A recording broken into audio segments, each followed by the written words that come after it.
Assalamualaikum warahmatullahi wabarakatuh. Halo anak-anak kelas 4. Apa kabar dengan kalian? Semoga kalian semua dalam keadaan sehat walafiat dan tetap semangat di dalam belajar. Kali ini kita akan belajar di tema 9, yaitu tentang kayanya negeriku. Subtema 1, kekayaan sumber energi di Indonesia. Pembelajaran 1. Baiklah, mari kita awali dengan membaca basmalah terlebih dahulu. Bismillahirrahmanirrahim. Pembelajaran 1. Kita harus banyak bersyukur hidup di bumi Indonesia, bangsa yang dikaruniai sumber daya. Salah satunya sumber daya energi. Mulai dari minyak, gas, sampai yang bukan minyak. Malam ini lingkungan tempat tinggal Beni gelap gulita. Hujan sejak sore disertai angin kencang dan petir. Petir menyambar gardu listrik di dekat rumah Beni. Akibatnya, saluran listrik di lingkungan tempat tinggal Beni terputus. Ayah, masih lama tidak ya mati lampunya? Tanya Beni. Masih menunggu perbaikan gardu listrik, Beni, jawab ayah. Oh begitu, dari manakah suplai listrik di rumah kita ini, ayah? Tanya Beni lagi. Suplai listrik rumah kita ini berasal dari gardu induk di Semarang, jawab ayah.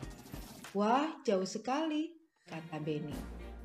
Benar, Beni, listrik termasuk sumber energi. Sumber-sumber energi yang dapat menghasilkan listrik contohnya tenaga air, uap, panas bumi, atau nuklir. Sumber-sumber energi tersebut diubah menjadi energi listrik di sebuah pembangkit listrik. Sumber energi listrik tersebut akan habis. Oleh karena itu, kita harus benar-benar bijak menggunakannya. Jelas ayah Beni. Ayo mengamati anak-anak. Salah satu sumber energi yang dapat digunakan di sekitar kita adalah listrik. Ayo kita cari tahu bagaimana listrik dihasilkan dan manfaatnya bagi kehidupan kita. Amatilah gambar berikut ini. Nah, ini adalah kincir air ya anak-anak, yang bisa merubah air menjadi energi gerak yang menghasilkan listrik. Ayo membaca anak-anak, bacalah bacaan ini, air dan listrik.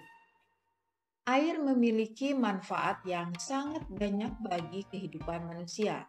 Salah satu pemanfaatan air adalah sebagai pembangkit listrik tenaga air.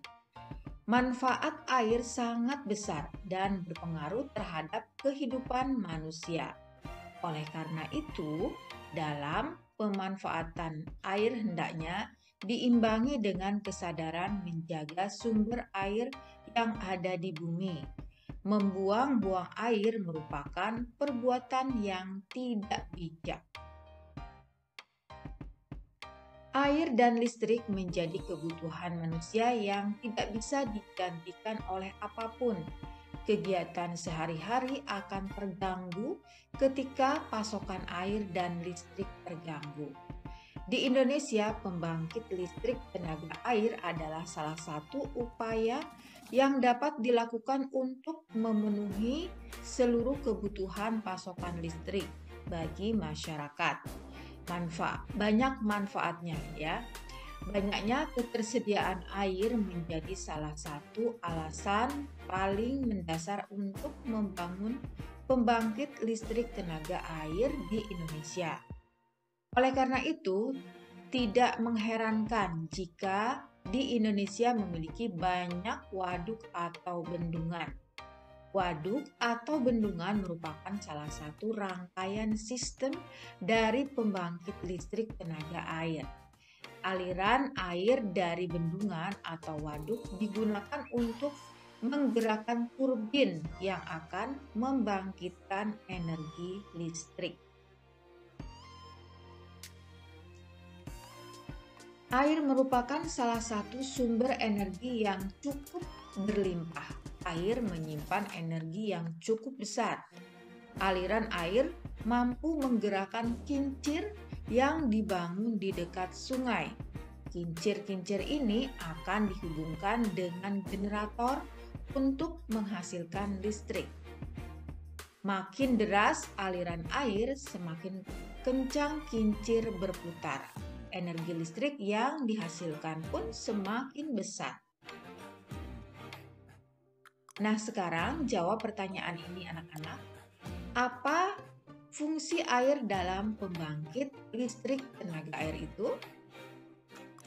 Ya, untuk menggerakkan turbin yang akan membangkitkan energi listrik.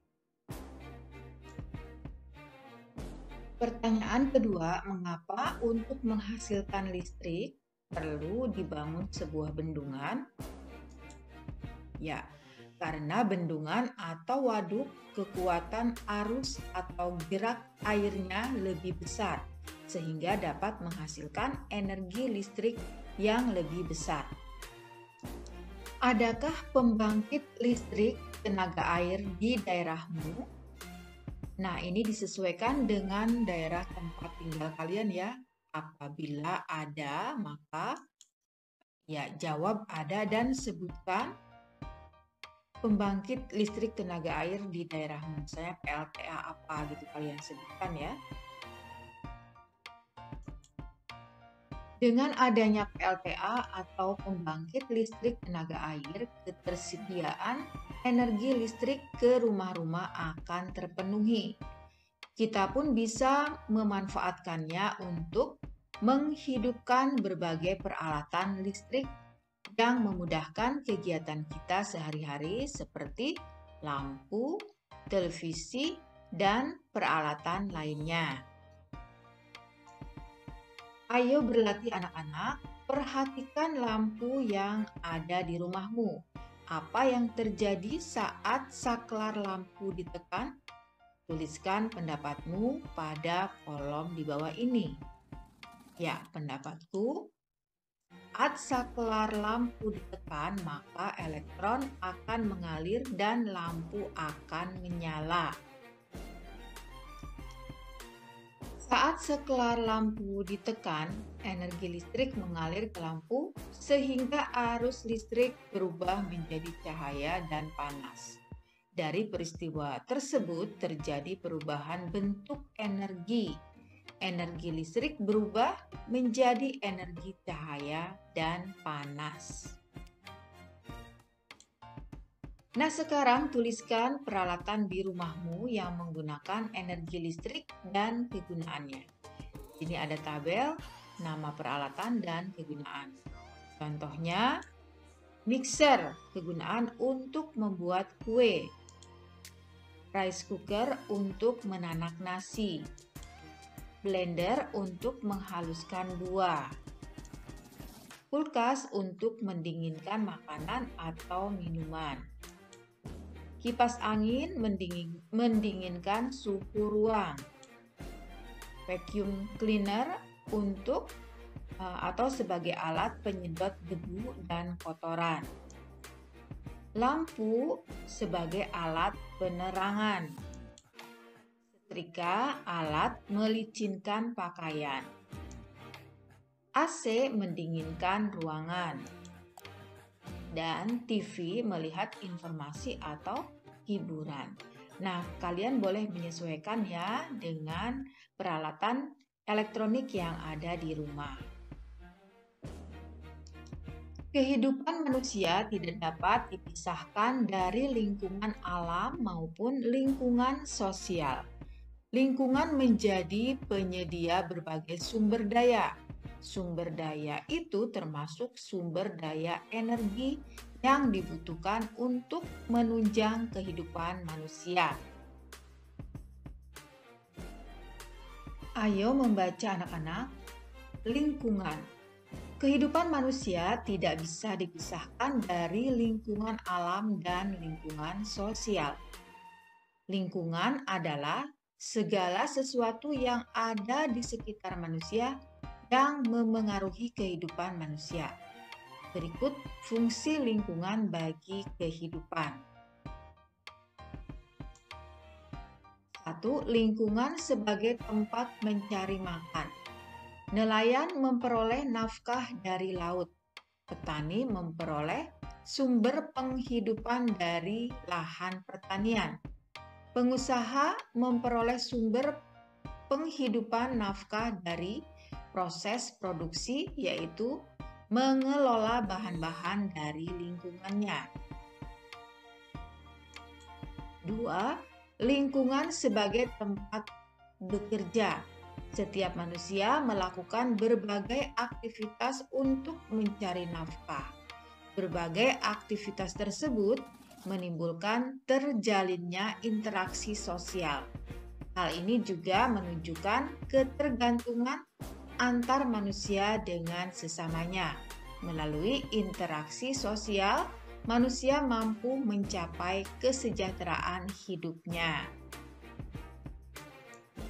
3. Lingkungan sebagai tempat tinggal. Kalian tentu bisa membayangkan jika suasana lingkungan rumah kotor dan penuh dengan sampah yang bau. Tambahan lagi bising, penuh asap pabrik maupun kendaraan, air yang keruh, dan listrik yang padam. Tentu sangat tidak nyaman, bukan? Tinggal di kawasan seperti itu. Tumbuhan dan hewan tidak mampu bertahan hidup jika keadaan lingkungannya berubah. Ikan tidak dapat bertahan hidup di darat, ya, karena ikan lingkungannya di air, ya. Dan kambing tak dapat hidup di air, tentunya karena kambing hidupnya di darat. Setiap manusia hidup memerlukan lingkungan tertentu sebagai tempat tinggal. Ayo berlatih anak-anak. Informasi apa yang dapat kamu peroleh dari bacaan tersebut? Lengkapi peta pikiran berikut. Apakah lingkungan? Ya, lingkungan adalah segala sesuatu yang ada di sekitar manusia yang memengaruhi kehidupan manusia. Ada berapa jenis lingkungan? Sebutkan. Ada 3, ya. Yaitu lingkungan abiotik atau lingkungan tak hidup, seperti misalnya batu, tanah, air, dan lain sebagainya. Lingkungan biotik adalah lingkungan hidup seperti tumbuhan, hewan, ya. Lingkungan sosial budaya. Nah, ini hubungannya dengan manusia. Ya, manusia antar manusia. Kemudian, apakah lingkungan hanya bermanfaat bagi manusia? Mengapa? Ya, tidak, ya, karena lingkungan juga bermanfaat untuk hewan dan tumbuhan sebagai tempat tinggal dan mencari makan. Apa saja fungsi lingkungan bagi manusia? Fungsinya sebagai tempat mencari makan, bekerja, dan tempat tinggal. Mengapa lingkungan bisa memengaruhi aktivitas manusia? Karena tempat manusia melakukan kegiatan hidupnya, itu adalah lingkungan, ya. Agar lebih memahami bacaan di depan, coba temukan kata-kata sulit yang belum kamu pahami artinya. Selanjutnya, cari tahu artinya dengan berdiskusi, bertanya, atau melalui kamus. Contohnya, sumber daya alam adalah segala sesuatu yang terdapat di alam yang dapat dimanfaatkan. Kemudian, nafkah artinya sebuah kewajiban yang mesti dilaksanakan berupa pemberian belanja terkait dengan kebutuhan pokok. Contoh, nafkah suami terhadap istri dan bapak kepada anak ataupun keluarganya. Kemudian kata sulitnya kawasan. Kawasan adalah daerah tertentu yang mempunyai ciri tertentu seperti tempat tinggal, pertokoan, industri, dan sebagainya. Kemudian kata sulit lainnya adalah bising. Bising adalah keadaan yang sangat ramai dengan suara atau berisik. Berdasarkan bacaan di depan, buatlah kesimpulan pada kolom berikut. Kesimpulanku. Nah, anak-anak, kesimpulan ini bisa kalian lihat pada peta pikiran ya. Kalian tinggal menyalin apa yang ada di peta pikiran. Contohnya ini, lingkungan adalah segala sesuatu yang ada di sekitar manusia yang memengaruhi kehidupan manusia. Ada 3 jenis lingkungan, yaitu lingkungan abiotik, lingkungan biotik, dan lingkungan sosial budaya. Kemudian lingkungan bermanfaat juga untuk hewan dan tumbuhan karena untuk tempat tinggal dan mencari nafkah. Fungsi lingkungan bagi manusia adalah fungsinya sebagai tempat mencari makan, bekerja, dan tempat tinggal. Lingkungan dapat memengaruhi aktivitas manusia karena tempat manusia melakukan kegiatan hidupnya. Ayo berdiskusi. Kamu telah membaca bacaan yang berjudul lingkungan. Sekarang carilah informasi mengenai manfaat lingkungan dari orang-orang yang ada di sekitarmu. Carilah informasi dengan cara bertanya atau melakukan wawancara. Contohnya adalah manfaat lingkungan: 1 sebagai tempat tinggal, 2 sebagai tempat untuk bekerja, 3 sebagai tempat mencari makan, 4 sebagai tempat untuk menjalankan aktivitas, 5 sebagai tempat bersosialisasi antar manusia, 6 sebagai tempat kita bersekolah atau menuntut ilmu, 7 untuk memenuhi kebutuhan hidup seperti kebutuhan hidup manusia, hewan, dan tumbuhan, 8 sebagai tempat beradaptasi manusia, 9 sebagai tempat wisata karena lingkungannya yang asri dan bersih, 10 sebagai tempat untuk tumbuhan dapat hidup. Ayo renungkan apa yang kamu pelajari hari ini. Contohnya mempelajari pemanfaatan air sebagai pembangkit tenaga listrik dan mempelajari tentang lingkungan. Kemudian yang kedua, manfaat apa yang dapat kamu ambil melalui pelajaran hari ini? Misalnya banyak manfaatnya, diantaranya menambah wawasan atau ilmu pengetahuan. Nah, ini disesuaikan ya dengan apa yang kalian renungkan tentang pelajaran ini. Kemudian pertanyaan ketiga, keterampilan apakah yang kamu kuasai melalui pelajaran hari ini? Ini disesuaikan juga dengan apa yang kamu rasakan ya, apa yang kamu kuasai melalui pembelajaran ini. Contohnya misalnya membuat kesimpulan dari suatu bacaan. Ya, tadi kan kita dengan cara melihat peta pikiran ya. Cara membuat kesimpulan yaitu dengan melalui peta pikiran. Kemudian yang keempat, apa yang kamu lakukan setelah melalui pembelajaran hari ini? Nah, contohnya boleh begini ya. Lebih giat belajar lagi agar pemahaman bertambah, atau boleh yang lainnya yang kamu alami dan rasakan setelah belajar di pembelajaran ini. Nah, di sini ada kerjasama dengan orang tua. Coba kamu perhatikan penggunaan sumber daya alam dalam kegiatan sehari-hari di rumahmu. Catatlah kegiatan-kegiatan yang menggunakan air dan seberapa banyak air yang digunakan. Catat pula usaha-usaha yang sudah dilakukan orang tua dan anggota keluargamu dalam menghemat air. Nah, anak-anak, sampai di sini dulu pembelajaran kita kali ini. Terima kasih ya kalian sudah menonton videonya hingga akhir. Semoga bermanfaat dan dapat memberikan pemahaman kepada kalian semua tentang pelajaran ini ya tentunya. Marilah kita tutup dengan membaca hamdalah bersama-sama. Alhamdulillahirabbil alamin. Wassalamualaikum warahmatullahi wabarakatuh. Sampai jumpa lagi di video berikutnya ya.